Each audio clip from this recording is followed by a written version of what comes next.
Feeding time. Good morning.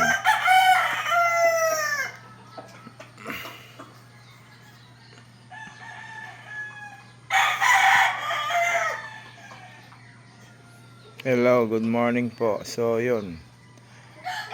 Yung ginagamit na po nating mating, hindi na po yung mating na tulad ng tarpaulin or ganito na mating. Sorry, madumi. So, yung ginagamit nating mating, ganyan na. Para less trabaho. So, paano ba ginawa natin sa mating na to? Yung kahoy niyan 1x2. Tapos sinukatan yung square pen, ginawang square na ganyan para matibay.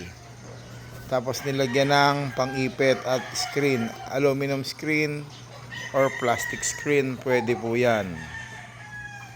So yan po yung ating ginagamit na mating ngayon.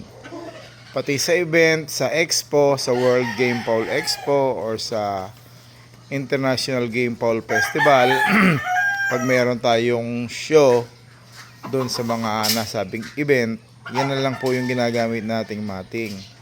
Para yung tao natin doon or kasama natin doon sa exhibit, hindi bawas na yung trabaho nila. Hindi na sila pulos ng ipot. Pag ipot nila, diretso na doon sa ilalim. So, yung luma nating mating, ayan, plastic. Tapos, ganun din yung kahoy na ginagawa natin. Yung kalimitan, ganyan, mating, nagpupunas ng ipot ka dyan. So, yan, ngayon, yan na. Ganyan na yung ating gamit na mating sa event doon sa World Game Fowl Festival. World Game Fowl Expo, tapos International Game Fowl Festival. Ayun. So, yan. Pinapakain natin ang ating mga manok.